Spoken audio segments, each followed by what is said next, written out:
Dan yang terakhir di sini adalah kecergasan dari segi spiritual, SQ, usaha untuk islah diri dan orang lain dengan dakwah, usaha memupuk ke arah peningkatan modal insan, sentiasa memperbaiki diri ke arah lebih baik, prihatin soal tarbiyah. Ini adalah perkara yang datang apabila kita yakin Allah bersifat Al-Muhaimin. Kita berusaha untuk memperbaiki diri kita. Dalam masa yang sama kita berusaha untuk memperbaiki skill dalam kehidupan kita. Siapa dia skill tu? Mungkin suami kita, isteri kita, anak-anak kita, hatta pembantu rumah kita. Maka ini adalah perkara yang perlu kita ada. Maaf cakap ya, Ustaz buat sedikit teguran kecil, kadang-kadang bagi mereka yang ada maid pembantu rumah. Ya, dia sudah bagus, suami isteri sudah bagus, anak-anak sudah bagus, apa tutup aurat bila datang tetamu. Tapi maid dia free hair. Dia tanya, kenapa tu membenarkan maid tu free hair? Itu bukan keluarga saya, itu hanya pembantu rumah. Itu salah tu. Itu namanya tidak yakin Allah yang bersifat Al-Muhaimin. Ar-Raqib, Allah maha melihat dan memantau. Al-Mujzi, Allah yang akan berikan pembalasan baik dan buruk.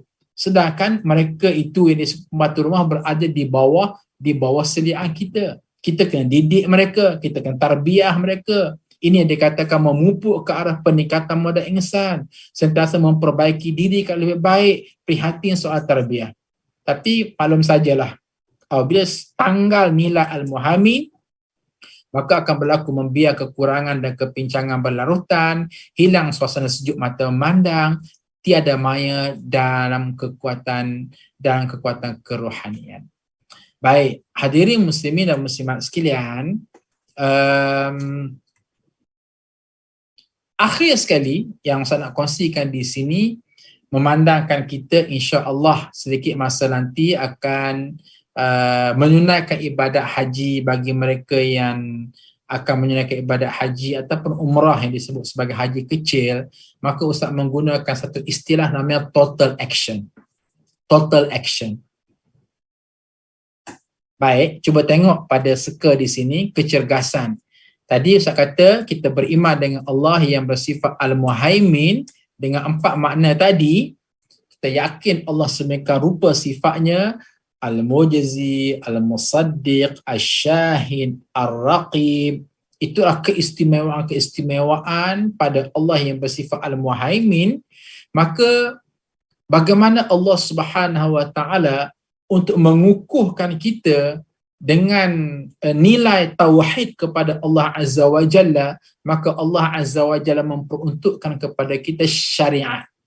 Dan setiap syariat itu ada signifikasi yang tersendiri, ada tujuan dan matlamat yang tersendiri. Apa tujuan kita solat? Wa aqimis salata li dzikri. Tujuan kita solat untuk ingat kepada Allah. Apa tujuan kita puasa? La'allakum tattaqun, supaya kita bertakwa kepada Allah. Apa tujuan kita mengeluarkan zakat? Yutahhirukum wa tuzakkihim biha, supaya kita bersihkan harta benda kita. Apa tujuan kita menunaikan ibadat haji? Ini dia. Tujuan daripada kita menunaikan ibadat haji supaya lahirnya kecergasan fizikal, kecergasan IQ, kecergasan EQ, kecergasan SQ. Lahirnya kecergasan fizikal. Itu sebab orang yang pergi haji ke umrah ke, dia kena tawaf, dia kena sa'i, Masya Allah, pergi wukuf, pergi mabit di Muzdalifah. Itu semua melibatkan kecergasan fizikal. Dan Nabi sebut apa dia? Al-mu'minul qawi khairun wa ahabba ilallah minal mu'minil da'if. Orang mukmin yang gagah perkasa lebih disukai oleh Allah Azza wa Jalla berbanding dengan orang mukmin yang lemah.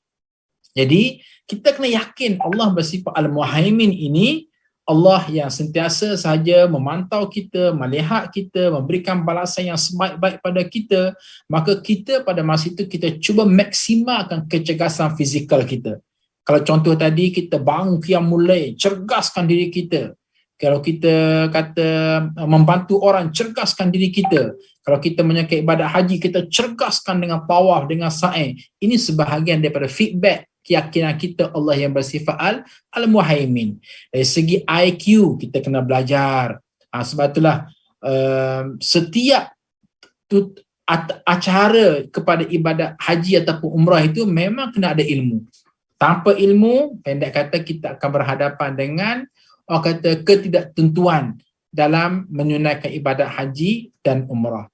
EQ, Masya Allah. Sebab itulah hadirin sekalian, ujian Allah ketika kita menunaikan ibadat haji ataupun umrah, memang kita sangat-sangat berhadapan dengan kekalangan tersebut.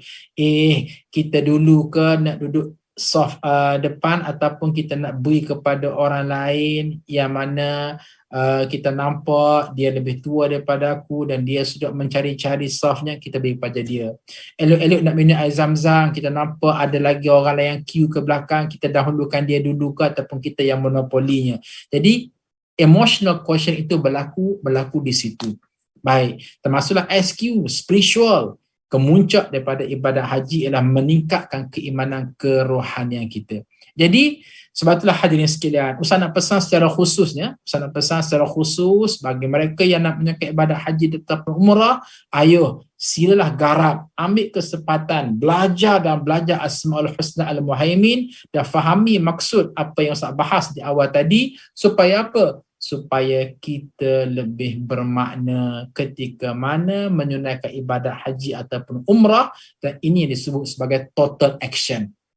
Dikenal pasti bahawa ibadat haji ini ibadah yang merupakan react daripada kecergasan-kecergasan 4 yang ada di sini. Dan insya-Allah Ustaz juga pada bulan 9 ini bersama dengan Ustaz Nafizah Musa akan membawa jemaah menunaikan ibadah umrah.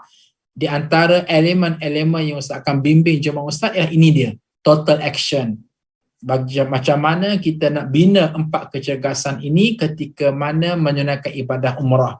Biar terasa tu kecergasan fizikal, IQ, EQ dan SQ. Selain daripada Ustaz akan membuat terapi sujud di hadapan Kaabah dalam solat tahajud ketika mana menunaikan umrah bersama dengan para jemaah. InsyaAllah yang tu memang orang kata menjadi sesuatu yang sangat-sangat ditunggu-tunggulah oleh jemaah, dan itu merupakan satu kelazatan yang sebaik-baik mungkin. Oleh demikian, sesiapa yang nak join ibadah umrah, bolehlah pada bulan 9 ni masih dibuka untuk pendaftaran.